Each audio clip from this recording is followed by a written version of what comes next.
Hey, everybody, Gail Craft here from the Empowering Process podcast. And I have with me our special guest, Donna Meador.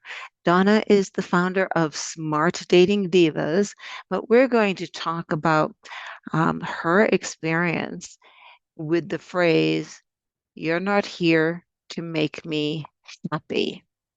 What is it that went on in her life that got her to this point?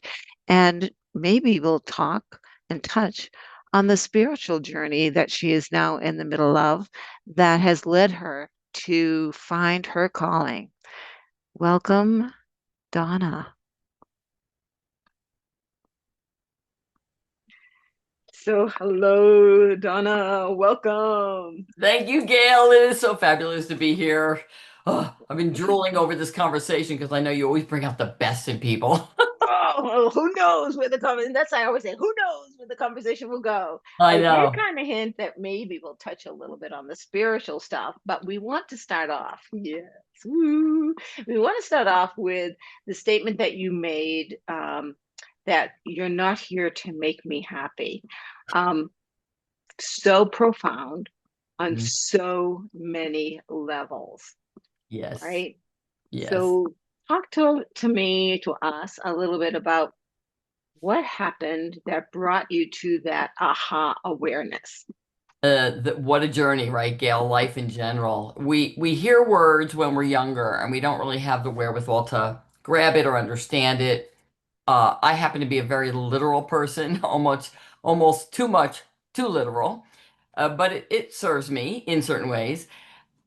And even though you heard, and I heard actually in the 70s, happiness comes from within, and a lot of people like myself went out to find myself. That's what they called it back then. And so my mother might have said, happiness comes from within, and you go, want, sort of like Charlie Brown's teacher. But then you go through life. And you think you've got that down, but then you find yourself disappointed, upset, you're in relationships, you can't figure it out. So my journey started, actually my story began when I was born, quite frankly. However, let's fast forward to the discovery of putting that into place. I was in my early to mid 40s. I was just recovering from chronic fatigue. I found myself alone, single, almost homeless, almost jobless. It was like everything came at once. The beauty of adversity, right, Gail, that gets you where you want to go. Typically, you don't move unless you're uncomfortable, right? So I became very uncomfortable and I went out to date and I said, I didn't go out to date. I went out to find a husband. That's what happened. And as I went out there on this mission, I'm on this mission, I'm going to find a husband, I started to realize that there was a disconnect. And I started to figure out where it was. I wasn't having a good time. I was not having fun. I couldn't figure out these men didn't adore me. I couldn't figure out why I felt like I was tripping over myself, trying to get their attention. There was a lot of that going on. And so I started to do the research, the synopsis. I didn't even know I was doing that. I just started to do it. And I said, if I'm not having fun, what is the deal here? Oh, they are who they are and I am who I am, and they're not here to make me happy, nor am I here to make them happy. And even when my now husband says to me, "You make me so happy," I say, "No, no, no, no." But I'm so happy that I add to your happiness. And boy, that's a life changer, Gail. That's huge. And let's kind of pause there a little bit because back in the days when I was coaching, because I don't consider what I do now coaching, I had many people who came to me very disappointed. People don't go to coaches or shrinks unless they're really unhappy with something in their lives. And 99.9999999% of the time, so all the time, Right, right. right? Um, I just would have to say, so what are the unexpressed expectations that you are holding on to that you're not taking care of yourself? Mm, Unexpressed expectations, right? And what that means, and guys, it's don't beat yourself up because we were raised this way. We were raised, receiving and not learning how to give to ourselves, right? So that's a learned process. So, that's cool. But the whole idea of listen to every love song. You make me happy. Yeah. I only have eyes for you, right? Lean on me, right? Right. No, don't lean on me, right?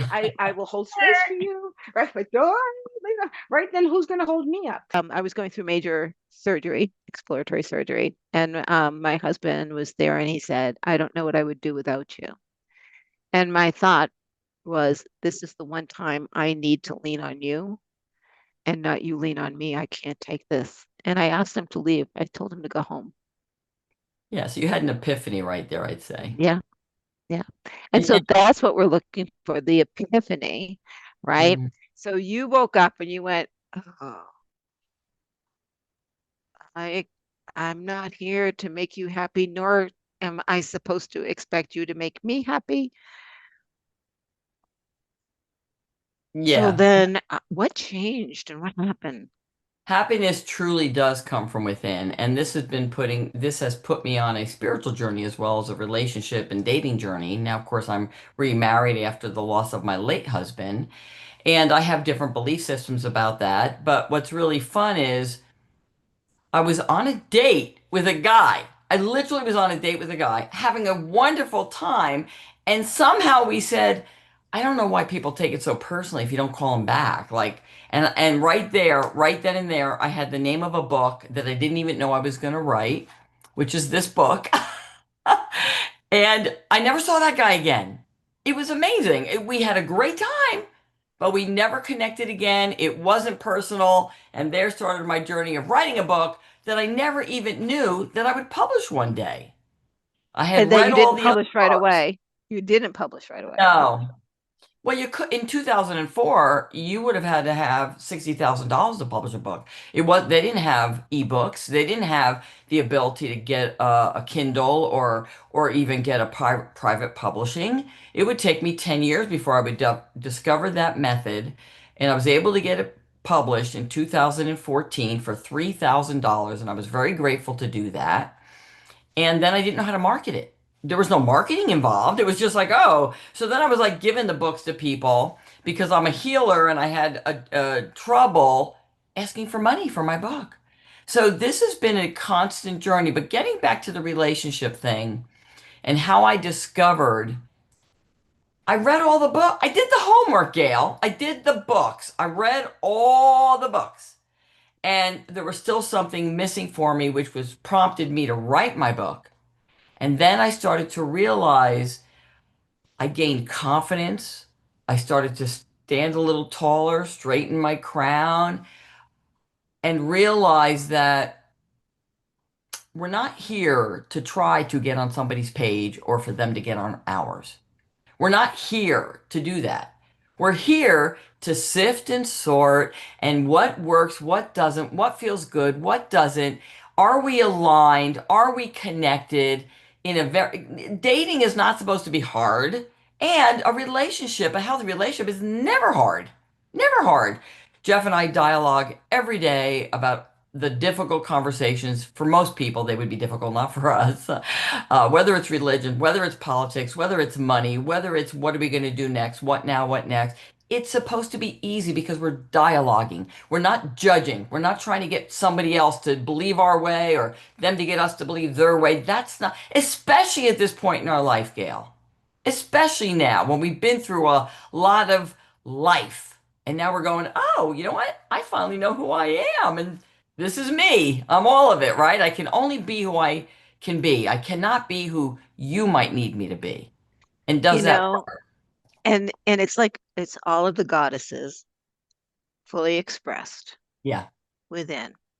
And oh God, so much is good. It's going through my mind. I don't know where to go next, right? Because this is very profound, not just on a relationship basis. No. I put a little post out the other day and it said that basically my experiences happen by me. I create them for me, right? In order for me to discover myself, right? I said to one of my clients recently, she was complaining about a scenario, which happens a lot, Gail. No, really. People complain about scenarios. And I said to her, so let me ask you, why do you think you co-created that? Because it takes two. It is impossible to have a co-creation experience by yourself. It's like you can't have a war if only one person shows up.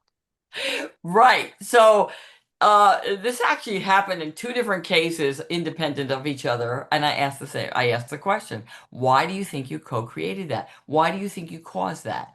Why do you think you danced that tune, right?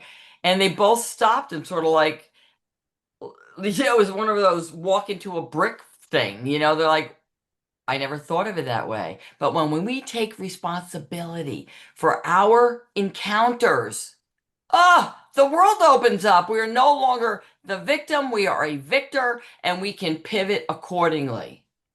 Yeah, so let me give an example of my childhood so that maybe people can put this into context.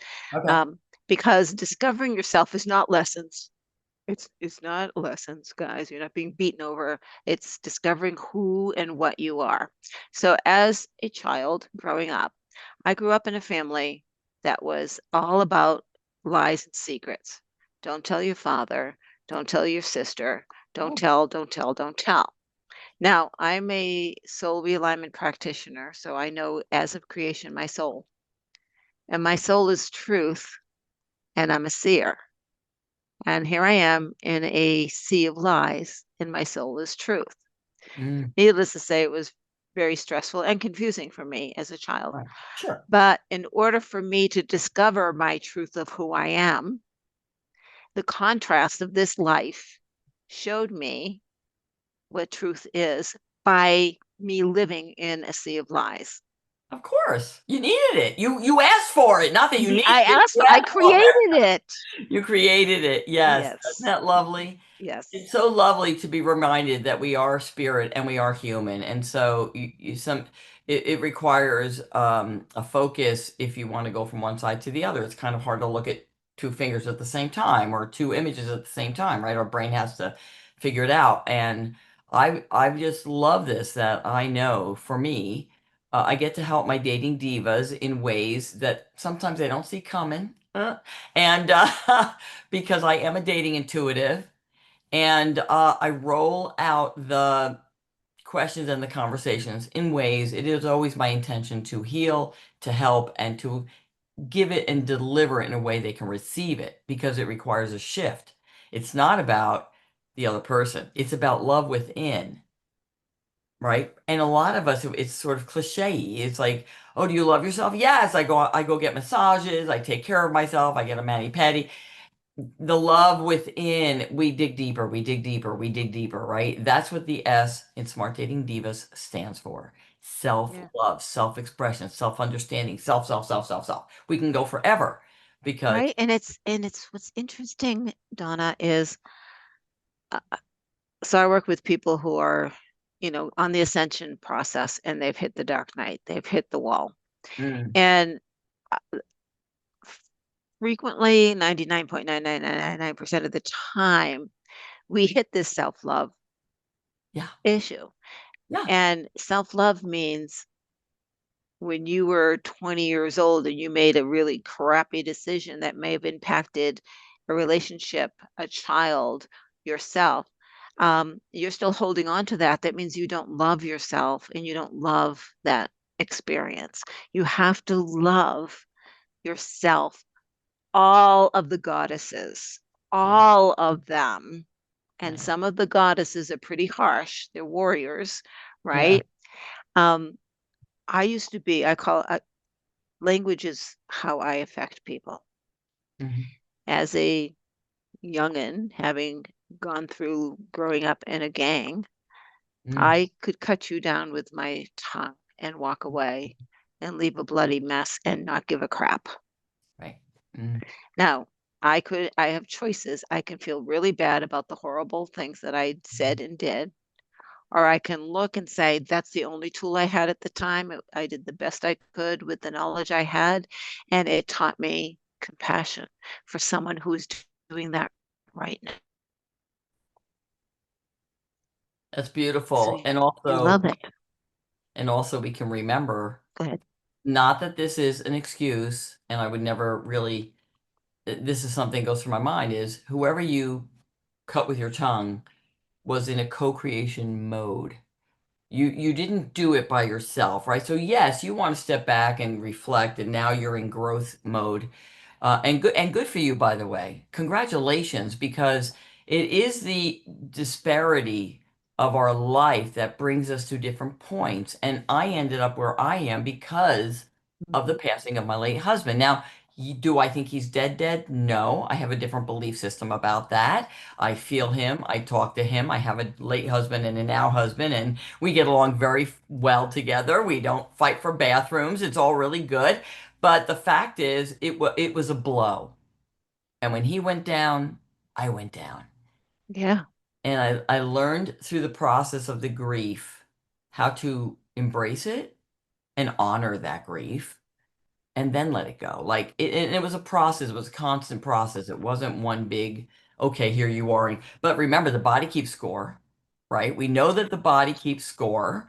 So, and to your point, Gail, to your when you say when you talk to your clients, they have issues that they went through, and you're going to help them see how they can pivot, pivot, pivot. But and also the body keeps score. So what can we deliver to them to help them understand we're not here to do this alone. We are never alone. We are here with others to learn and evolve, and that's part of the process. And I love that you mentioned and the body keeps score because the body cellular memory has been coming a lot for me this Yeah. week, right? Wow. And so I think that will be Friday's meditation, um, just because it keeps coming up. Um, and somatic healing is what is required, and that you don't have to go to some somatic therapist for this. Go for a walk, do Mm, breathing exercises, mm. right? Even meditation is a bit of a somatic healing. It's motion. We Yeah. are emotional beings. Yeah. Tap right here. You want to get rid of emotion right there on your chest, Yeah. right? Yeah. Tarzan banging on his chest. He's getting rid of that emotion, right? Yeah. He's not That's so letting great. it in, right? Why did he do that? Think about it. Yeah. Think about it, right? He let that out so that he could then think clearly and do what he had to do. Right. Yeah. And That's so our bodies, our cells have memories. yes. So I'll share a story with you, then we'll get back to you. This is when I was definitely considered the witch in the family. I know my body holds everything, and this was when I was bringing the brick wall that I had built as a teenager down. And imagine I had a brick left. There was something that just wouldn't move. And I knew I couldn't go on this process of growth, awakening, and ascension carrying a brick, Right. right? It's just the air balloon does not go up if the sandbags are still in, right? So I didn't know what it was. So I was going to sleep and I said, "Hey, subconscious, you are not dreaming tonight. I have a job for you. The job is to go find what this is because I need to work on it." The next morning I woke up and I went, "What?" And by the way, guys, try it. It works. Yeah. And I'm like, okay, I just want to validate this. So I was having coffee with one of my sisters. And I said, "So, mom tried to abort me and she failed, huh?" And she went, "How do you even know that?" Isn't that interesting? And Yeah. I said, "Because the body remembers." Yeah. Right. And within a month, I was at an Indian sweat tank and I brought her down and I said, given your life, given your choices, given the situation you're in, the whole 9 yards. If Yeah. I were in your shoes, I would have made the same choice. So I have to forgive you Oh. and thank you for failing. Oh. Right? And that was that. Hmm. Oh. This is it. Look at it from other people. That's perspective, Oh, chills. Woo. right? If I Mm. were in your shoes, I know I would have made the same choice. It's interesting. I have a sister, and I didn't know about this, what I'm about to tell you, until I heard her say it.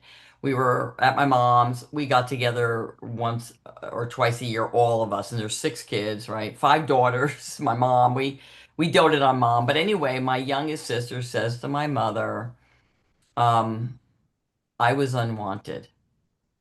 So my mother got pregnant with my sister when she was on the pill. Oh, yeah, that And happens. my mother said, "You were never unwanted. You were just unplanned." So here Right. we are. It's like that is so beautiful, Gail, because we in the human form, we make these decisions based on what we know now, based on our perspective of what we've gone through, all of it. And, I say dating's not personal, but life isn't personal, is it? When you can step back and look at the bigger picture and start to understand, now we're stepping into the soul space, right? Hmm. Wow, that's really beautiful. Thank you for sharing that story. You're welcome. You're welcome. And that is the process of forgiveness, right? Yeah. It is absolutely very few people make a choice in order to mess you up, Right. right? Right. It's in order to save themselves or to serve themselves or whatever. It's always, I'm sorry, every choice I make, Donna, is self-serving, 100%. Yeah, as it Because, should be. right, as it should be, right? Whether I intend it to be or not, it is. And so, how did this serve that person, Right, right? What were they looking for? right. And what are we all looking for, Donna? Love, Love, happiness, peace. And we don't want to be um, alone. Humans don't want to be alone, really. So, connection. um, Yeah. Mhm. and they want connection. That is so beautiful because you just said something. I was going to drag it back over, but it just went away. So maybe It'll it'll come come back back. later. Yeah, But I maybe. love it, Gail. Yeah, I love it. Oh, another quote from mom. You must be selfish so that you can be selfless. Right. Right. Mom had so many quotes. I'm gonna keep her alive in my world of podcasts. Well, absolutely. There is a difference between being selfish and self-centered, Hmm. Right. right? Being selfish is not being self-centered, Right. right? Um, so I'll get very woo on you guys for a moment. And that is that you heard me say, I created this, I created it. It's created by me, for me, in order for me, Yeah. right? So dun dun dun. Uh, That means I created it. It's created by me. Right. Everything is by me, for me, Right. right? And even this conversation that we're Yep. having, Yep. right? We are co-creating. And Donna, you don't exist. Yeah. You are a bit player in my play Right. that I have written you in on the script Yeah. for this scene. When Yeah. we're done, you no longer exist. You're gone, Right. Yeah. right? I love it. Isn't that how we live? It is. Our reality is just right here and right now, and we think it continues on. When you click off on this thing, I don't know where you're going to be, where you're going, and dating is the same way. Yes. Yes. So That's bring why it I say back. Bring it home, baby. Bring it home. that's why I say it's not personal. I mean, I used to think when somebody said they'll call me later that it meant, after dinner. But it could mean after football season. I mean, there's so many misconceptions of what's happening during dating, and it starts with the self. We go back to that again. So it's super wonderful journey to be on. When I went out dating the first time in my early 40s, mid 40s, I was on a mission to find a husband. Now, it took me about 3 years, 2 years to year and a half to 2 years to figure out how to be happy in the process. And then I got so comfortable and I was so enjoying myself that I wasn't looking for a husband anymore. I was just having a great time. And of course, then I met Pietro. And that was super fun. He was an amazing debonair, off the boat Italian man, and life was quite an adventure with him. And 10 years later, he departed. Uh, it took me a bit to come back up for air. My whole body went numb. Some people, Gail, if you don't know this, who lose a spouse, they typically go numb or they go the opposite direction and they want to have sex like right now, like right now, like the body is not even cold yet. And they go into this mode, and we actually have a term for it. It's called widho. And so they go into this mode that I didn't even discover that mode existed till after I was remarried to Jeff, which is really interesting. So here I am numb, numb. I can't feel. I'm going through life one step at a time. Thank God for my little Louigina, my little Yorkie pooch. She got me out of bed in the morning. She got me, take her for walks. Little by little, I began to heal. I started to come up for air. And 8 months later, can I get a little like X-rated on this? You can clip it If, out if it doesn't work. no, I'm not going to clip it out. Go for it. And 8 months later, I go to a business meeting because I'm involved with a network marketing company as well that sells legal plans, and I'm just showing up. I'm doing the hostess thing, hi, great to have you here. And this guy shakes my hand that I'd never seen before and said hello. And with this little tilt of his little head, my body became alive. I got turned on right then and there. And Right. I became a blooming 16-year-old. I Yeah, started to when trip you over my discover, I started to trip over myself. I didn't know what to say. I was like, I didn't know. I was just trying to act normal in this business meeting. People were talking to me and I couldn't hear them. The words were flying over my head. And I thought for sure everybody was staring at me because my body is juicing up over here. It was crazy. It was so much fun. And my body became alive again and I had hope, right?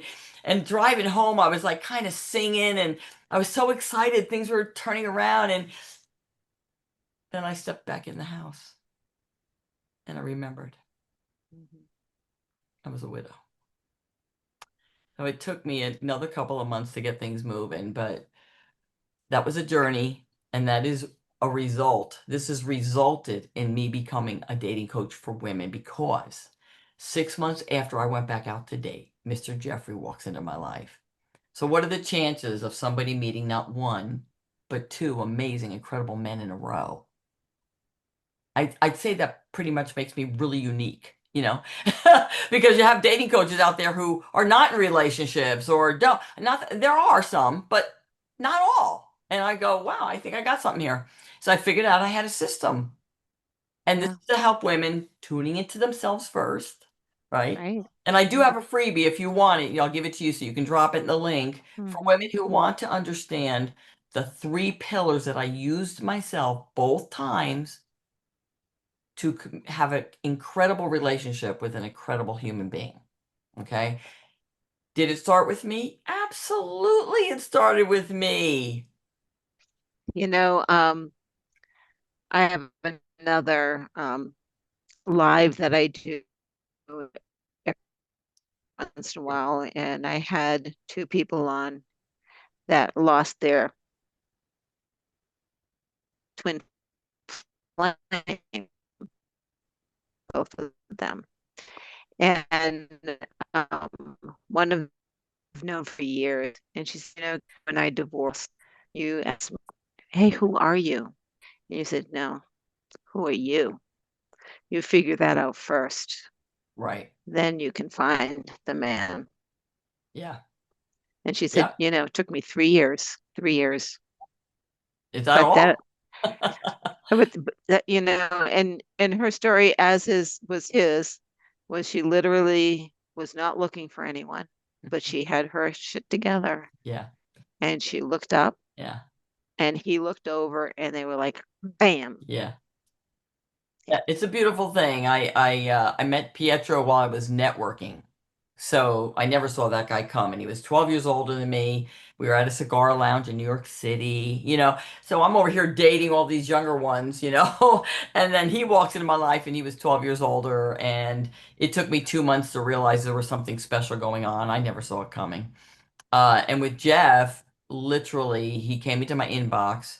It was like Cupid shot an arrow. And on our second date, he said to himself, I'm going to spend the rest of my life with this woman. I'm very grateful he did not say that out loud because I was still dealing with how can I love one man when I already love another? You know, like this is happening, right? But it took me another 8 days to realize I was madly in love with this man. So it is, it can, it does, and it starts with us. That's Yeah, beautiful. yeah, Yeah. yeah. And so, getting back to our first hypothesis is, it's not your job, No. right? It's not your job. And so many people like use you trigger me, you do this, you do that. It's the second that you say you're abdicating responsibility for yourself. Yeah. Yeah. Right. And I tell women, look, it's not your job to fix anybody.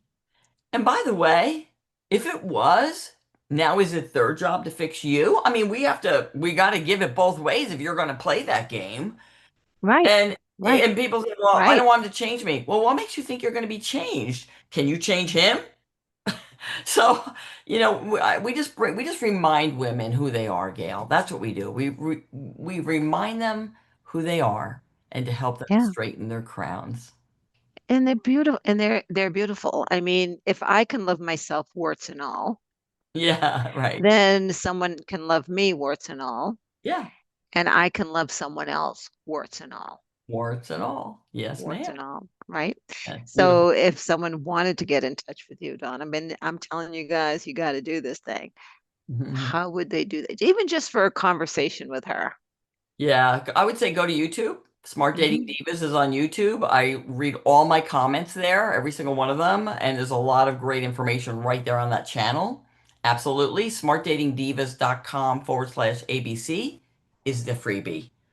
Grab it, read it, digest it, embrace it, because that is what I did literally to meet two amazing men in a row. Amazing, amazing. And if you get to work with this woman, she's so much fun. Thank you. She's just amazing. So everyone, thank you for listening to the Empowering Process podcast. If you like this, give us a thumbs up. If you know someone, I bet you do, who could benefit from this, do share it out. Yeah. And as always, subscribe so you know when the next episode is available. Thank you, everybody. Thank you so much, Donna. Thank you, Gail. Bye. Thank you for listening to the Empowering Process podcast. Be sure to visit Gail at gailcraft.com to learn more about how she serves thought leaders, entrepreneurs, and goal seekers. And remember, if you like this broadcast, be sure to share and subscribe so you don't miss an episode.